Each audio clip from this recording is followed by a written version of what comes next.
바울은 로마서 12장을 통해서 그리스도 안에서의 새로운 생활이 무엇이고 그 생활을 구체적으로 어떻게 실천해야 하는가를 소개합니다. 오늘 본문은 아니지만 로마서 12장 1절 말씀, 요즘 예배를 시작하면서 사회 보시는 목사님이 제일 처음 읽는 말씀이 로마서 12장 1절 말씀인데요, 이렇게 시작됩니다. 그러므로 형제들아, 내가 하나님의 모든 자비하심으로 너희를 권하노니 너희 몸을 하나님이 기뻐하시는 거룩한 산 제물로 드리라. 이는 너희가 드릴 영적 예배니라. 많은 성도님들께서 영성에 관심을 갖고 믿음 생활을 하고 계실 겁니다. 어렸을 때 교회에서 들었던 육의 사람이 아닌 영의 사람이 되어야 한다라는 표현이 인상 깊어서 오래도록 기억에 남았습니다. 신학교에 갔더니 매 학기마다 영성 집회가 열리고 있었습니다. 최근에 그 신학교를 다시 가볼 기회가 있었는데 여전히 영성 집회가 열리고 있더라고요. 어떤 친구들은, 또 어떤 성도님들은 영적 전쟁이 필요하다면서 기도를 엄청 세게 하시기도 합니다. 이렇듯 많은 사람들은 믿음 생활을 하면서 영성이라는 단어, 또 영적이라는 표현을 좋아하고, 또 가능하면 영적인 삶을 살아가길 소망합니다.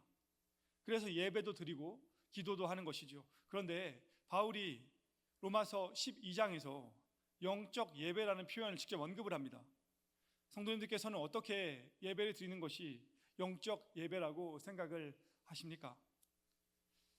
언젠가 청년들과 영적 예배가 무엇인가에 대해서 대화를 나눌 기회가 있었는데, 대부분 감정적으로 변화가 일어나는 것을 영적 예배라고 생각을 하고 있었습니다. 간절하게 기도할 수 있게 되는 것, 큰 소리로 기도하는 예배, 은혜를 받아서 손을 높이 들거나 눈물을 흘리며 찬양하는 예배, 방언으로 기도하거나 혹 춤을 추면서 기도하는 예배, 이런 것들을 생각을 하더라고요.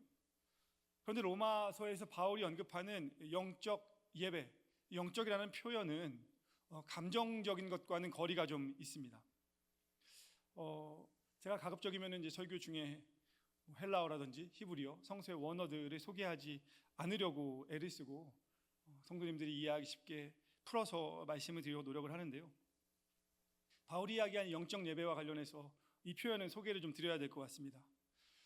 바울이 영적 예배라고 할 때에 로기코스라는 헬라어 원어가 사용되는데, 이 단어는 로고스라는 표현에서 파생이 되었습니다. 그런데 이 로고스라는 의미가 이성적이고 지성적이고 논리적이라는 의미입니다. 감성이나 감정과는 거리가 멉니다. 그러면 우리가 생각을 해볼 수 있습니다.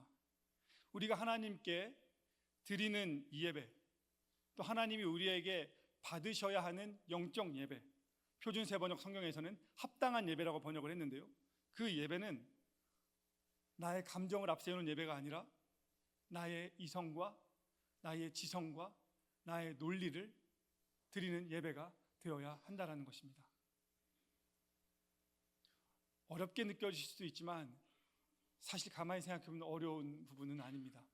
예를 들어 주일에 예배 오셔서 1시간 예배 드리실 때에 우리가 찬양을 부르죠. 조금 전에 함께 불렀던 찬양 기억하고 계십니까? 네, 기억하시죠? 어떤 분들은 기억이 안 나실 겁니다. 왜냐하면 그냥 따라 불렀기 때문에요. 어떤 가사였는지도 생각이 안 나실 수도 있습니다. 그냥 따라 부르다 보니까요. 이 찬양을 이제 부목사님들이 저의 설교와 맞추어서 함께 선곡을 하시는데, 이 찬양은 그냥 아무거나 그냥 오늘은 몇 장 할까 이렇게 선곡을 하시는 게 아니고요, 많이 고민하시면서 선곡을 하십니다. 찬양 인도를 초반에 하시는 전도사님도 많은 고민 속에서 하시고, 또 오늘 오후에 아마 청장년 찬양 인도할 텐데, 찬양 인도하시는 분들, 또 찬양을 준비하는 분들은 많은 생각 속에서, 더 많은 고민 속에서 찬양 한 곡 한 곡을 선곡을 합니다. 나의 이성과 지성과 논리가 동원되는 것이죠. 우리가 예배 중에 찬양을 부를 때도 마찬가지입니다. 1절, 2절, 3절을 부를 때에 하나님이 나에게 주신 이성을 가지고 지성을 가지고 이 찬양의 의미를 생각하면서 부르는 것입니다. 이 찬양이 나의 삶에 고백되어지기를, 이 찬양의 가사가 나의 삶 속에서 행해지기를 소망하며 부르는 것입니다. 단순히 이 예배가 은혜가 되었나 은혜가 되지 않았는가를 판단하는 예배가 아니라, 오늘 예배 중에 내가 붙잡아야 하는 말씀은 무엇이고 단어는 무엇이고 내가 이 표현을 가지고서 한 주간 어떻게 살아갈 수 있을까를 고민하는 것이 영적 예배인 것이죠. 마태복음 7장 3절에서 예수님은 이런 말씀하셨습니다. 어찌하여 형제의 눈 속에 있는 티는 보고 내 눈 속에 있는 들보는 깨닫지 못하느냐? 왜 네 눈 속에 있는 들보를 보지 못하느냐고 말씀하지 않으시고 왜 깨닫지 못하냐고 말씀하셨습니다. 깨닫지 못한다는 의미는 왜 그것에 주의를 기울이지 않느냐는 의미입니다. 예수님께서는 제자들에게, 그리고 예수님을 따라오겠다는 사람들에게 늘 주의를 기울이라고 말씀하십니다. 깨달아야 한다고 말씀하십니다. 신학대학원에 다닐 때에 지금은 은퇴하신 장로교에서 목회하셨던 이재철 목사님이 많은 책을 쓰셨는데, 그분의 책을 읽던 중에 그분이 이 말씀을 해석하시면서 왜 지각력을 갖지 못하냐라고 소개를 하셨습니다. 저는 이 지각력이라는 표현이 굉장히 인상 깊게 와 닿았습니다. 우리가 신앙생활을 하면서 가져야 하는 것은 지각력입니다. 깨닫는 것입니다. 주의를 기울이는 것입니다. 이 목사님의 글을 읽으면서 또 흥미로웠던 점은 예수님께서 이 지각력이라는 이 표현을 사복음서에서만 무려 25번을 사용하셨다는 것입니다. 예수님은 제자들에게 늘 깨닫고 있느냐? 왜 깨닫지 못하느냐? 왜 주의를 기울이지 못하고 있느냐? 왜 지각력을 갖지 못하냐 말씀하시는 것입니다. 사랑하는 성도 여러분, 우리가 예수 그리스도를 따른다는 것, 그리스도인으로 살아간다는 것이 무엇을 의미하는지 우리의 이성과 지성과 논리를 동원해서 생각하려고 애를 쓰는 것이 믿음 생활의 아주 중요한 부분임을 우리가 기억해야 하겠습니다. 우리가 영적 예배의 이러한 의미를 이해하면서 오늘 본문인 9절부터 12절의 말씀을 보면 조금 더 도움이 될 것 같습니다. 오늘 읽은 9절에서 12절 본문은 일관된 하나의 주제로 질서 있게 서술이 되기보다는 여러 가지 내용들이 혼합이 되어 있습니다. 그런데 본문의 내용을 가만히 보면 사랑이라는 큰 주제 하에서 성도들 상호 간에 요청되는 구체적인 삶의 덕목과 자세들이 언급되고 있음을 알 수 있습니다. 먼저 9절에 보시면은요, 오늘 말씀의 제목과도 연결이 되는데, 사랑에는 거짓이 없나니 악은 미워하고 선에 속하라. 사랑에는 거짓이 없어야 한다라고 합니다. 그 의미는 우리가 숨김없이 사랑해야 한다는 겁니다. 다른 말로는 사랑하는 척하지 않아야 한다는 것입니다. 또 다른 말로 해석을 하면, 원어적 의미에 더 가깝게 해석을 하면 사랑은 신실해야 한다는 겁니다. 사랑은 성실해야 한다는 겁니다. 사랑은 진지해야 한다는 겁니다. 에로스적인 사랑, 육체적인 사랑, 감정적인 사랑은 지속되기가 어렵습니다. 우리가 감정의 변화만으로 누군가를 신실하게 사랑한다는 것은 상당히 어려운 일입니다. 갑자기 감동을 받아서 마음이 뭉클해져서 누군가를 일회적으로 사랑할 수는 있지만 그 감정과 그 뭉클함을 가지고 지속적인 사랑을 해내는 것은 어려운 것이죠. 부모의 사랑은 감정적 사랑이 아닙니다. 그런 측면에서 부모가 자녀를 사랑하는 것은 감정으로 사랑하는 것 같지만 내 자녀이기 때문에 나의 모든 이성과 나의 모든 지성과 나의 논리와 나의 시간을 다 할애해서 사랑하는 것입니다.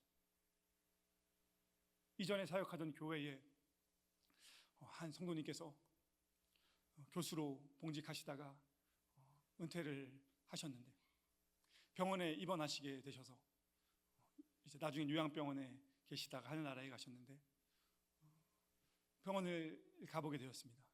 근데 마침 그날 이분이 평생 서울에 있는 대학에서 교수로 봉직하시다 보니 제자들을 많이 키우셨습니다. 그리고 그 제자들 중에서 어느새 교수가 된 제자들도 많이 있었습니다. 근데 마침 제가 갔던 날 이 교수님의, 이 성도님의 제자들도 선생님 병문안을 온 것이죠. 선생님이 쓰러지셔서 병원에 입원하셨다는 이야기 듣고서 제자들이 다 달려온 겁니다. 다 바쁜 사람들인데 시간을 내서 모였다고 합니다. 잠시 그분들이 선생님을 대하는 모습을 보니 얼마나 따뜻하시던지요, 얼마나 마음이 좋던지요. 그런 말씀하시더라고요. 선생님, 병원에 계시는 동안 걱정하지 마세요. 저희가 오기 전에 이야기 다 했는데요, 2주에 한 팀씩 짜서 선생님 병문안 오기로 했습니다. 2주 뒤에는 누가 오지요 했더니 세 분이 손들고, 그 다음은 역시 세 사람 올 거고, 그래서 저희가 계속 와서 선생님 안부 묻고 인사하고 기도하고 하겠습니다. 참 감동적이라는 생각이 들었습니다. 성도님께서 고맙다고 말씀하시더라고요. 그 이후에도 저는 목사이기 때문에 가끔씩 병문안을 이제 가게 되었습니다. 한 1년쯤 지나서 여쭤보았습니다. 지난번에 보니까는 제자들이 많으시던데 제자들 계속 잘 병문안 오고 계세요? 그랬더니 아유 목사님 6개월 지나니까 안 와요. 처음에 3개월 때까지는 팀 짜서 잘 오더니 6개월 지나니까는 시간이 안 맞아서 한 달에 한 번 온다고 그러고 지금 1년쯤 됐는데 다들 바빠서 못 오더라고요. 그러면서 그분이 아주 중요한 얘기 하셨는데 오늘 말씀에서 굉장히 중요한 부분이니까 잘 들으세요. 시간 지나니까 연락 오는 사람은요 가족하고 목사님밖에 없더라고요. 가족하고 목사님밖에 없더라고요. 우리가 마음속으로 볼 때에는 당장 뭐라도 다 해줄 수 있을 것 같고 내가 앞으로 지속적으로 뭔가를 할 수 있을 것 같지만 감정적인 사랑, 에로스적인 사랑, 육체적인 사랑 그렇게 안 되는 겁니다. 그래서 바울은 우리가 믿음 생활을 할 때에 감정으로 나아가는 것이 아니라 이성과 지성과 논리가 동원되어야 함을 반복적으로 이야기하는 것입니다. 이것은 우리가 일상에서 만나는 사람들과의 관계 속에서도 또 교회 안에서도 서로에게 가져야 하는 마음을 잘 조언하고 있습니다. 또 9절에 보시면은요, 악을 미워하고 선에 속하라고 말합니다. 악한 것을 미워하라고 할 때에 이 악이라는 표현이 신약 성경의 여러 곳에서 사용될 때에 어떻게 연결이 돼서 이 악이 사용되냐면 사단하고 연결이 돼서 악이 사용됩니다. 그러니까 악의 배후에는 늘 사단이 자리 잡고 있기 때문에 악을 배격하고 악을 미워해야 한다는 것입니다. 특히 교회 안에서 우리가 배격해야 하는 여러 가지 악들이 있는데 그 중에 대표적인 것은 이런 겁니다. 편한 사람들끼리만 모여서 무리를 짓는 거, 다른 사람을 시기하고 질투하는 거, 그리고 우리가 신앙생활하면서 잘 의식하지 못하는 것 중에 하나가 무관심입니다. 내가 잘 아는 사람, 또 나를 잘 아는 사람에게만 관심을 갖고 내가 잘 모르는 사람들에 대해서는 무관심하게 살아가는 것. 성도는 적어도 교회 안에서는요, 서로가 서로에게 친절하게 인사를 해야 하고 또 자신을 소개할 줄도 알아야 하고 다른 사람에 대해서 관심도 가질 줄 알아야 합니다. 물론 무관심도 문제지만 너무 과도하게 관심을 갖는 것도 문제죠. 그래서 우리에게는 지혜가 필요하고 적절한 선이 필요한데 우리가 기도하면서 하나님의 마음으로 예수님의 마음으로 누군가에게 다가가고 싶은 삶을 소망할 때에 하나님이 우리를 도와주시는 겁니다. 너희가 대접받기를 원하는 대로 너희도 남을 대접하라고 말씀하셨던 예수님의 그 말씀을 늘 기억하시면서 신앙생활을 하실 때에 나를 아껴주는 사람, 내가 아끼는 사람을 넘어서서 함께 신앙생활하는 성도들을 돌보시고 사랑하시고 베푸시고 따뜻한 말을 건네시는 우리 예일교회 성도님 되시기를 주님의 이름으로 축복합니다. 악은 미워하되 선한 것을 굳게 잡으라는 또 이 말에는 늘 선한 것에 속하라, 선한 것과 함께하라, 선한 것과 연합하라는 뜻이 담겨져 있습니다. 교회에서 선한 것은 무엇이 있겠습니까? 다양한 것이 있을 거고 여러 가지가 있겠지만 실천적인 차원에서 교회에서 선한 것은 섬김과 봉사가 아닐까 생각을 해봅니다. 특별히 누군가가 교인 중에 슬픈 일을 당했을 때에 함께 해주고 또 누군가가 좋은 일이 생겼을 때에 진심으로 축하해 주는 것. 여기서 중요한 것은 진심입니다. 축하해 주는 것이 아니라 진심으로 축하해 주는 것. 저는 가끔 그렇게 기도합니다. 하나님, 누군가의 기쁜 일을 진심으로 축하해 줄 수 있는 진심을 달라고. 지난 목요일에 우리 교회에서는 여선교회 야유회가 있었고 또 어제는 직장 경영인 선교회 나들이가 강화에서 각각 있어서 저도 둘 다 따라갔다 왔는데 멀리서 지켜보고 가까이서 지켜보는데 서로 얼마나 잘 챙겨 주시는지요. 여행 간다고 간식 꾸러미 다 만들어 오셨는데 제가 오래 살지 않았지만 아직 살면서 이렇게 받아본 간식 꾸러미 중에 제일 좋더라고요. 그냥 이틀 동안 따라다니면서 간식만 먹은 것 같아요. 서류 가방 하나 들고 갔는데 가방 꽉 차서 왔습니다. 다 간식이. 얼마나 감사하던지요. 여성교회에서는 보니까는 캐러멜을 하나씩 넣었다고 하시는데 캐러멜이 한 개 1,000원이래요. 회장님이. 간식 바구니에 있는 캐러멜이요. 한 개 1,000원이랍니다. 1,000원짜리 캐러멜 드셔보셨어요? 회장님이 여기서 드셔보셨는데 맛있어서 야외에 가시는 분들 하나씩 다 넣었대요. 그 얘기 들으니까 되게 먹고 싶더라고요. 근데 그 얘기 듣고 바로 먹으면 안 될 것 같아가지고 가만히 가지고 있다가 집에 가서 몰래 먹으려고 이제 집에 갔는데 참 까먹고 있는 사이에 보니까 딸이 먹었더라고요. 큰일 났다 싶어가지고 제가 1부 때 이 이야기 하면서 딸이 먹었다고 혹시 남은 거 있으면 하나만 달라고 제가 농담으로 그랬더니 주신 것 같아요. 몇 개. 2번 생각해 보시고 진짜 먹고 싶으신 분은 말씀하시면 제가 나눠드릴게요. 경영인 선교회 어제 간식도 얼마나 잘 준비하셨는지요. 또 얼마나 맛있던지요. 제가 보니까요, 어떤 분들은 간식 준비하느라 수고하시고 또 어떤 분들은 그냥 되는 게 아니잖아요. 버스도 대절해야죠. 식당도 이 많은 사람들이 들어가야 되니까는 예약해야죠. 찻집도 예약해야죠. 먹는 거 신경 써야죠. 혹시 오셔야 되는데 못 오시는 분 없나 생각해야죠. 어떤 분은 행정으로, 연락으로, 또 어떤 분은 운전으로, 또 어떤 분은 사진 찍어주시고, 어떤 분은 기쁘다고 후원해 주시고, 어떤 분은 가지 못해서 후원해 주시고. 저는 우리 예일교회 성도님들이 참 곳곳에서 이 선한 일을 잡으려고 참 많이 애를 쓰고 계시는 것을 목격하면서 기뻐하고, 또 제가 진심으로 많이 배우고 있습니다. 여선교회, 야유회 가서도, 어제 직장경영인 선교회 가서도 우리 장로님, 권사님, 집사님들이 서로 섬겨주시는 모습을 제가 보면서, 또 때로는 사실 제가 가장 젊은데 목사이기 때문에 늘 배려해 주시고 배려를 받을 수밖에 없고, 제가 아무리 그러지 않으려고 노력을 하고 애를 써도 그럴 수밖에 없는 상황 속에서 제가 겸손함을 많이 가지려고 애를 쓰고, 그리고 정말 많이 배우게 되는 것 같습니다. 이미 너무 잘하고 계시지만 할 수만 있다면 하나님께서 우리 성도님들에게 주신 은사와 능력을 가지고 최선을 다해서 하나님의 선한 일에 동참하시는 우리 성도님 되시기를 주님의 이름으로 축복합니다. 가능하면 조금 더 힘이 있을 때, 내 손에 힘이 있을 때, 나에게 건강이 있을 때, 하나님이 은혜 주실 때 그런 일들에 동참을 해야 합니다. 13절에서도 바울이 말하지요. 성도들의 쓸 것을 공급하고 손 대접하기를 힘쓰라. 우리 예일교회 모든 성도님들이 악한 것을 멀리하고 선한 일에 속하며 거짓 없는 사랑으로 살아가면서 서로가 서로를 섬기는 가운데 하나님의 은혜를 더 많이 맛보시면 좋겠습니다. 10절에 보시면 형제를 사랑하며 서로 우애하고 존경하기를 서로 먼저 하라. 형제의 사랑으로 서로 다정하게 대하라는 말은 우리가 예수 그리스도를 중심으로 이루어진 가족 공동체이기 때문에 그 공동체 안에서, 가족 안에서 느낄 수 있는 사랑들을 서로 느낄 수 있어야 한다는 것입니다. 그런데 여기서 중요한 표현이 있는데, 존경하는 것을 서로 먼저 하라는 겁니다.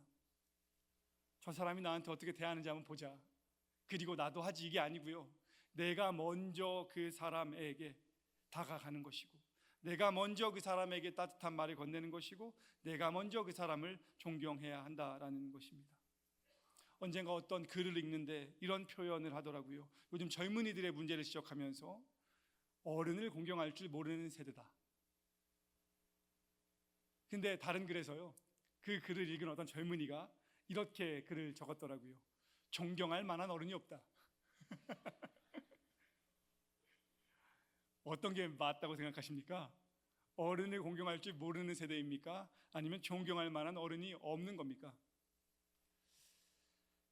제가 좋아하는 폴 트루니에라는 스위스의 정신과 의사가 있는데 그분이 이런 말을 하더라고요.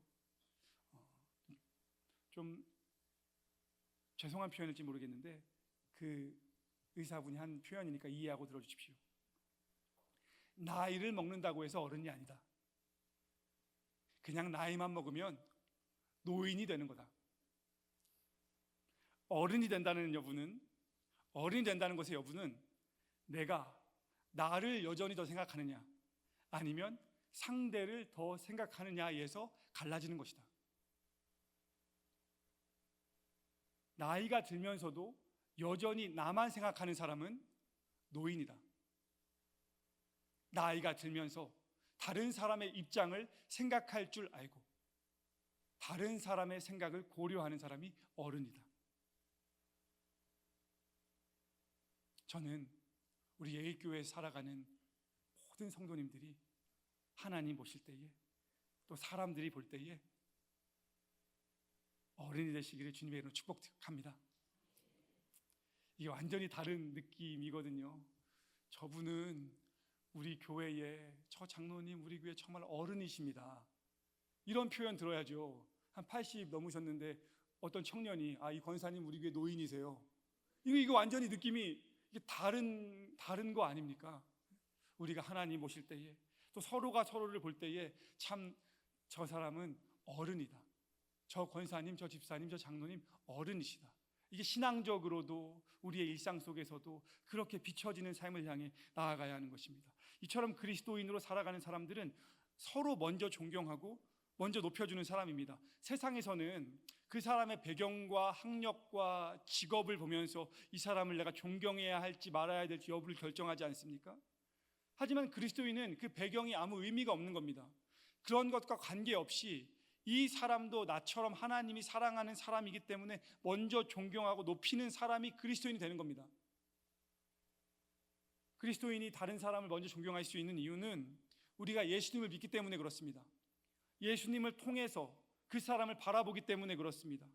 하나님이 예수님을 통해서 나를 사랑해 주신 그 사랑으로 내가 다른 사람을 바라볼 수 있기 때문에 그리스도인은 그 사람을 먼저 존경할 수 있는 겁니다. 우리가 부르는 복음성가 중에 아시는 분들도 계시고 모르시는 분도 계실 텐데 이런 찬양이 있습니다. 나의 사랑하신 주님의 그 큰 사랑으로 내 안에 계신 예수님의 그 사랑으로 당신을 사랑합니다.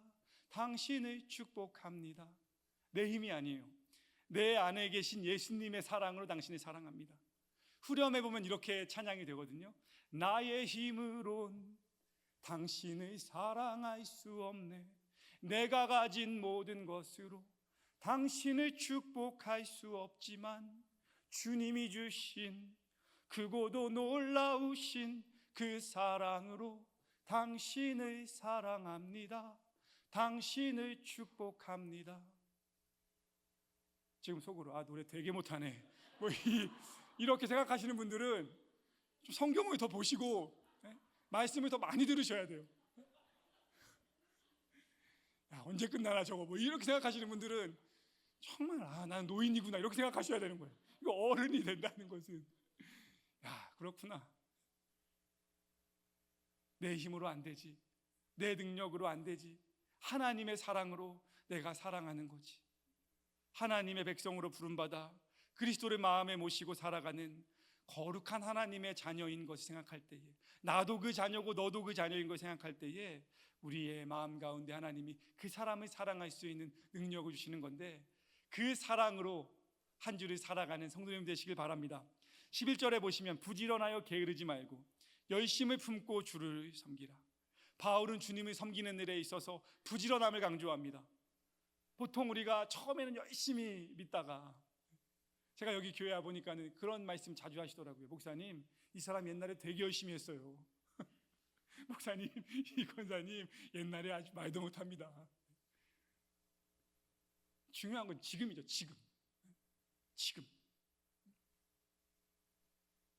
영적인 타성에 젖어서 미지근한 신앙생활로 돌아가지 않도록 최선을 다해야 합니다. 신약 성경에서요 게으른 자라는 표현이 종종 나오는데 이 게으른 자라는 표현이요 그냥 나태하고 막 시간을 그냥 방탕하게 쓰고 이런 의미이기보다는요 게으른 자는 성경적으로 누구를 이야기하냐면 내가 하나님께 은사를 받았고 능력을 받았는데 내가 받은 은사와 능력을 충분히 활용하지 못하는 사람을 가리켜서 게으른 자라고 이야기하는 겁니다. 어떤 사람은 1달란트를 받았고 어떤 사람은 5달란트를 받았고 어떤 사람은 10달란트를 받았습니다. 하나님이 그렇게 주신 분들이 있어요. 근데 그 은사와 그 능력을 내가 잘 사용하지 못할 때에 게으른 사람이라고 하는 겁니다. 바라기는 저와 성도님들이 믿음 생활하시면서 하나님 보실 때에 부지런한 성도가 되기를 주님의 이름으로 축복합니다. 12절에 소망 중에 즐거워하며 환난 중에 참으며 기도에 항상 힘쓰라. 여기서 말하는 소망은 일시적으로 내가 더 좋은 것을 바라는 것이 소망이 아닙니다. 예를 들어서 내가 갖고 싶은 어떤 물건을 갖는 것이 소망이 아니고 내가 누군가와 젊은 분들 연애하기 원한다, 결혼하기 원한다 이런 소망을 의미하는 게 아닙니다. 내 사업이 작년보다도 잘 되길 바란다 이런 소망을 의미하는 게 아니고요. 여기서의 소망은 확실한 소망. 그래서 종말론적인 의미를 가지고 있습니다. 어떤 거냐면 끝까지 변하지 않는, 결코 변하지 않는, 이전에도 변하지 않았고 지금도 변하지 않으시며 앞으로도 변하지 않는 것이 검증되신 예수 그리스도 안에서 소망을 가지고 내가 항상 즐거워하며 살아간다는 것입니다. 그 안에서 내가 고난도 참고 기도하며 살아간다는 것입니다. 오늘 주일 예배 오셨으니 소망 중에 즐거워함이 회복되는 은혜가 있으시기를 바랍니다. 교회에 오셨다가 가시는데 소망이 생기고 즐거우셔야 하지 않겠습니까? 혹 한 주 동안 힘드셨더라도, 한 주 동안 고난이 있으셨더라도, 한 주 동안 바쁘셨더라도 교회에 오셔서 예배 드리시고 성도님들 만나시고 찬양 부르고 찬양 듣고 식사하시고 돌아가시면서는 소망과 즐거움이 회복이 되셔야죠. 아무리 힘드셨어도 교회 들어오시면서는 웃으면서 들어오셔야죠. 웃으면서. 나갈 때는 어떻게 나가야 돼요? 웃으면서. 활짝 웃으면서. 굉장히 좋은 표현입니다. 들어올 때는 웃으면서, 나갈 때는 활짝 웃으면서. 웃으시기를 주님으로 축복합니다. 즐거워하시기 바랍니다. 한번 따라해 보실까요? 나는 즐겁다. 우리 옆에 계시는 분들 보시면서 너도 즐겁다.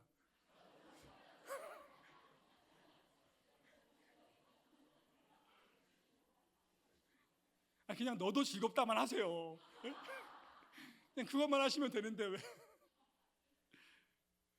제가 한 달 전에 영국에서 새벽기도 때 드린 말씀인데 오신 분들이 이해하고 들어주십시오.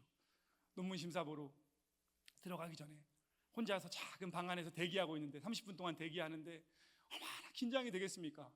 그냥 긴장하면서 막 떨리는 마음으로 기도하다가 이제 저를 부르는 이제 소리가 덩덩덩덩 이제 발걸음이 들리고서는 들어오라고. 그리고는 이제 여자 교수님인데 그분에 따라 가면서 한 10초 정도 따라가는 걸음인데요. 어떻게 해야 될까? 표정을 어떻게 하지 하다가 모르겠다. 웃으면서 들어가자. 웃으면서 활짝 웃으면서 들어가자. 그래서 얼굴을 이렇게 관리한 다음에 딱 문이 열리면서 제가 하이 하면서 웃으면서 이렇게 웃으면서 딱 들어갔습니다. 그랬더니 미국 이제 교수님이 주임 이제 심사 주임 교수님이셨는데 그분이 제가 활짝 웃으니까 저를 보면서 왜 그렇게 크게 웃으면서 들어오냐고 하더라고요. 그래서 제가 순간적으로 오늘 당신들에게 내가 심사를 받는다는 사실이 너무 좋아서 웃어봤다고 그랬더니 그분이 저한테 웃으시면서 이런 말씀하셨거든요. 너 웃으면서 들어왔으니까 웃으면서 나가게 해줄게. 웃으면서 들어왔으니까 웃으면서 나가게 해줄게. 나가서 그날 진짜 웃을 일 많았거든요. 설교를 들으실 때에도 하나님이 주시는 즐거움과 소망과 웃음이 우리 성도님들의 마음 가운데 회복되기를 축복합니다. 또 바울이 말합니다. 마지막으로 환난에 당할 때 참아라. 바울은 실제로 환난을 여러 번 겪었으면서 그 환난을 잘 극복했습니다. 여기서 참는다는 것은 소망 안에서 굽히지 않으면서 끝까지 견딘다는 의미입니다. 우리가 살아가는 삶이 때로는 자주 넘어지고 영적으로 절망에 빠지는 삶일 수도 있지만 예배를 드리고 찬양을 부르시면서 다시 힘을 내시면서 소망 가운데 걸어가야 하겠습니다. 그리고 바울은 기도에 항상 힘쓰라고 말합니다. 항상 힘쓰라는 표현은 전심전력을 다해봐라, 헌신해봐라. 또 이 단어는 계속 지탱하고 있어라는 의미도 있습니다.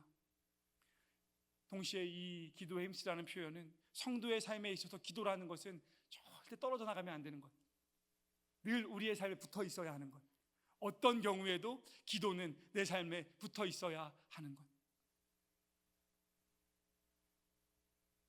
한 주를 살아가실 때에 소망 중에 즐거워하고 환난 중에 참고 기도에 항상 힘쓰시면서 가까이 있는 내 주변에 있는 가족들을 더 사랑하시고 또 기억나는 성도들, 내 주변에 있는 성도들을 더 따뜻하게 살아가시면서 말씀을 묵상하시는 가운데에 나의 감정을 하나님께 드리는 예배를 넘어서서 나의 이성과 나의 지성과 나의 논리로 나의 경험으로 하나님을 찬양하고 하나님을 경배하는 가운데에 하나님의 크신 은혜를 경험하시는 우리 예일교회 모든 성도님이 되시기를 주님의 이름으로 축원드립니다. 함께 찬양하겠습니다.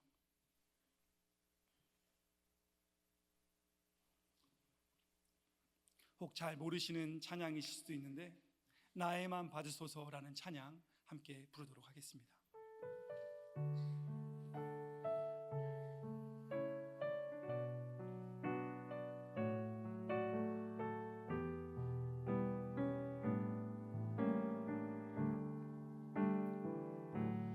나의 맘 받으소서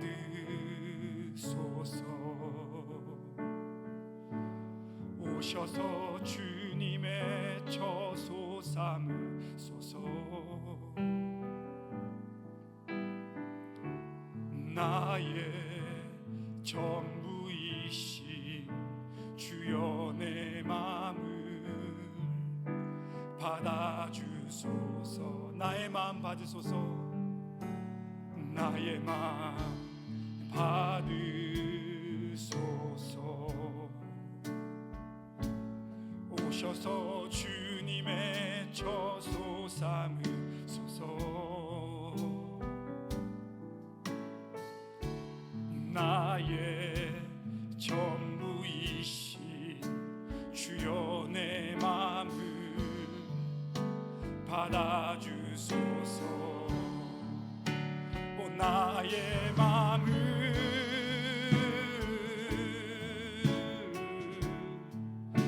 주님께 열었으니 주여 내게 오셔서 내 맘에 거하여 주옵소서 주가 기뻐하는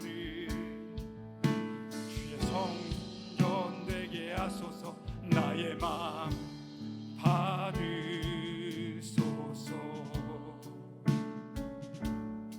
오셔서 주님의 처소 삼으소서 나의 전부이신 주여 내 맘을 받아주소서 마지막으로 합니다. 나의 맘 받으소서 나의 맘 받으소서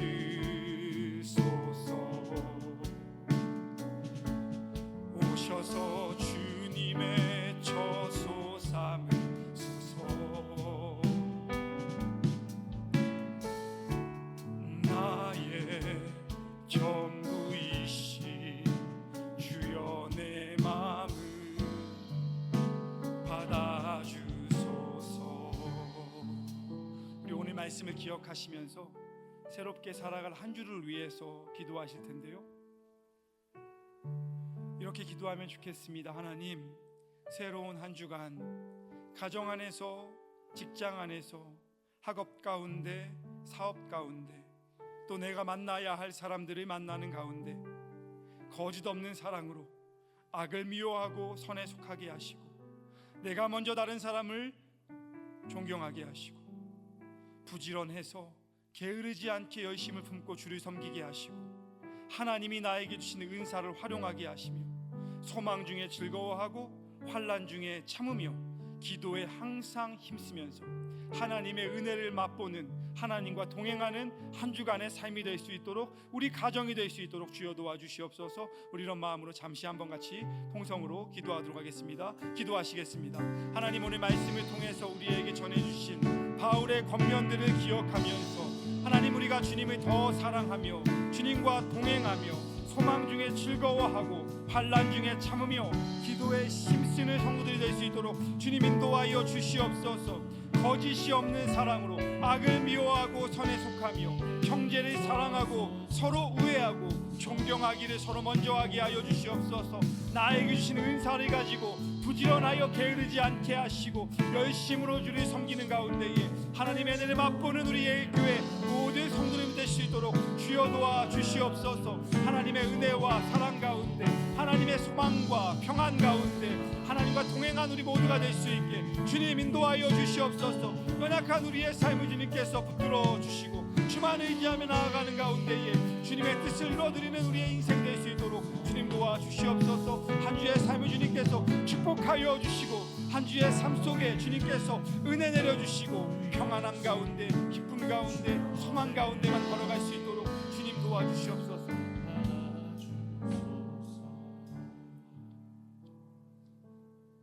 사랑의 하나님, 우리의 이성과 지성과 논리를 들여서 하나님께 영적인 예배를 드리라는 바울의 권면을 기억하게 하여 주시옵소서. 거짓 없는 사랑으로 악을 미워하고 선에 속하게 하시며 열심을 품고 주를 섬기게 하시며 소망 중에 즐거워하고 환난 중에 참으며 기도에 항상 힘쓰는 가운데 하나님의 역사를 경험하고 하나님의 은혜를 맛보는 예일교회 모든 성도들과 그 가정이 될 수 있도록 주님 인도하여 주시옵소서. 이 시간 주님 앞에 나오며 예물 드리는 손길들 주님께서 기쁘게 받아 주시고 예물과 함께 성도들의 삶과 걸음과 가정의 기도의 제목들, 사업과 직장과 학업과 미래를 하나님께 올려 드리오니 하나님께서 인도하여 주시고 새로운 소망과 기쁨을 발견하는 인생 될 수 있게 허락하여 주시옵소서. 예수님의 이름으로 기도드립니다. 아멘.